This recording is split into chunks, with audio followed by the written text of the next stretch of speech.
Hello everyone.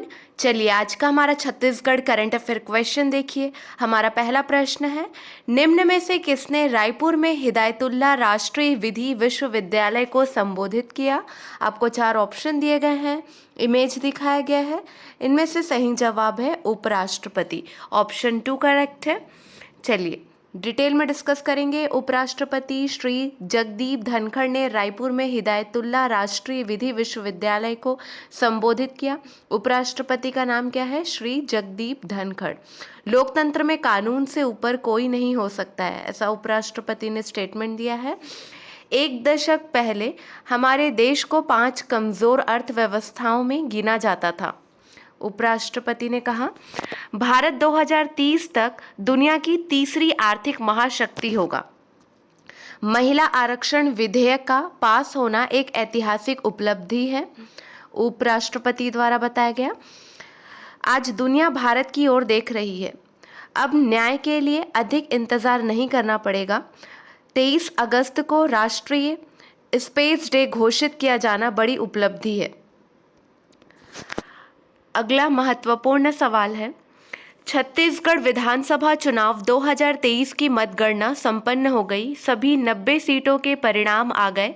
Bhajpa ने सबसे ज़्यादा कितने सीटों पर जीत दर्ज की है? 4 ऑप्शन दिए गए हैं, सही जवाब है 54, ऑप्शन 3 करेक्ट है। अब छत्तीसगढ़ में बीजेपी की सरकार बनेगी। चलिए डिटेल में डिस्कस करेंगे। छत्तीसगढ़ विधानसभा चुनाव 2023 की मतगणना देर रात संपन्न हो गई। सभी 90 सीटों के परिणाम आ गए। भाजपा ने सबसे ज़्यादा 54 सीटों पर जीत दर्ज कर ली है। कांग्रेस पार्टी 35 सीटों पर जीती है, जबकि जेजेपी को 1 सीट पर जीत मिली है। इसके साथ ही साफ हो गया कि अब छत्तीसगढ़ में सरकार बदल जाएगी। भूपेश बघेल और डॉक्टर रमन सिंह चुनाव जीत गए हैं। टीएस सिंहदेव चुनाव हार गए हैं। भाजपा की जीत का जश्न दिल्ली तक मना। चुनाव हारने के बाद भूपेश बघेल ने राज्यपाल को अपना इस्तीफा सौंप दिया है। 7 और 17 नवंबर को 2 चरणों में छत्तीसगढ़ की 90 विधानसभा सीटों पर मतदान हुआ था। छत्तीसगढ़ में मंत्री डॉक्टर शिव कुमार डहरिया हारे हैं।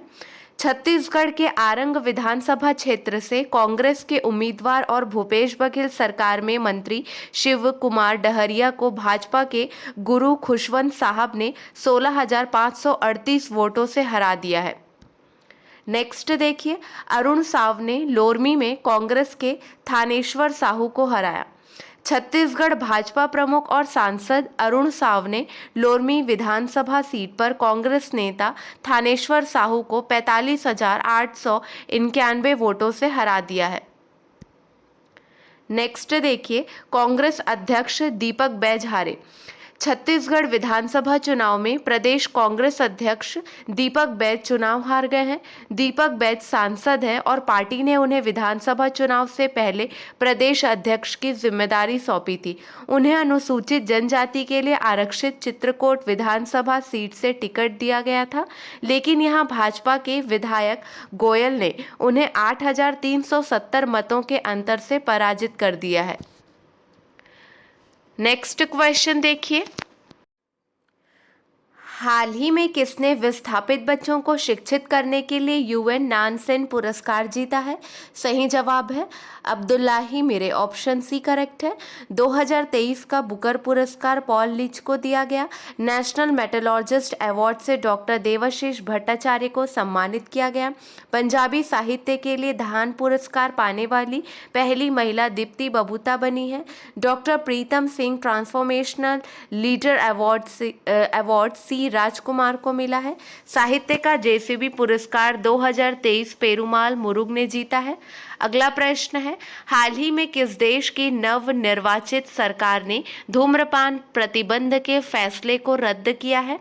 सही जवाब है न्यूजीलैंड, ऑप्शन बी करेक्ट है। अगला प्रश्न है, हाल ही में केंद्रीय मंत्री नितिन गडकरी ने कहाँ लग्जरी जहाज क्लासिक इंपीरियल का शुभारंभ किया है? सही जवाब है केरल, ऑप्शन सी करेक्ट है।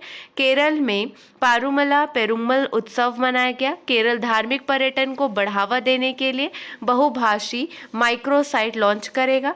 प्रतिष्ठित केरल ज्योति पुरस्कार के लिए टी पद्मनाभन को चुना गया है।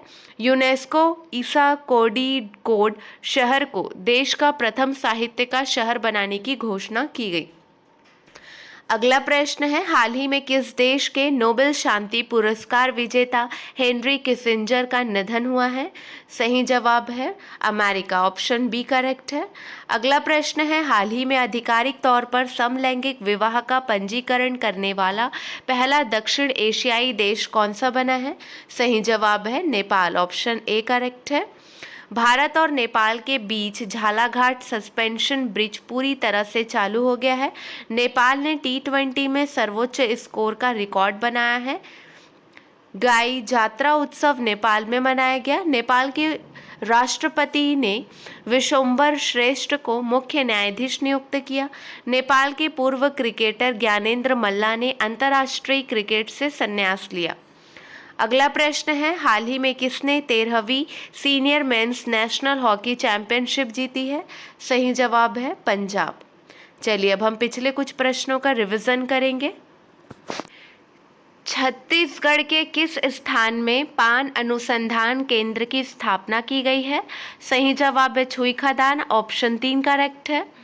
अगला प्रश्न है, किस राज्य की टीम ने गोवा नेशनल गेम्स में शानदार प्रदर्शन करते हुए महिला फेंसिंग टीम ने पहली बार सिल्वर मेडल जीता है? सही जवाब है छत्तीसगढ़, ऑप्शन 2 करेक्ट है। अगला प्रश्न है, छत्तीसगढ़ के किस स्थान में मिलेट्स का सबसे बड़ा प्रोसेसिंग प्लांट, एशिया की सबसे बड़ी मिलेट्स प्रसंस्करण इकाई की स्थापना की गई है? सही जवाब है नथिया नवागांव, ऑप्शन 1 करेक्ट है। अगला प्रश्न देखिए, हाल ही में चक्रवात माइकिंग बंगाल की खाड़ी से टकराएगा, इसका नाम किस देश ने रखा है? 4 ऑप्शन दिए गए हैं, इनमें से सही जवाब है म्यांमार, ठीक है, ऑप्शन बी करेक्ट है। अगला प्रश्न है, हाल ही में जोसेफ बोकाई ने किस देश के राष्ट्रपति का चुनाव जीता है? सही जवाब है लाइबेरिया, ऑप्शन सी करेक्ट है। चलिए अगला प्रश्न देखिए, हाल ही में खेलो इंडिया पैरा गेम्स का पहला संस्करण कहाँ आयोजित किया जाएगा?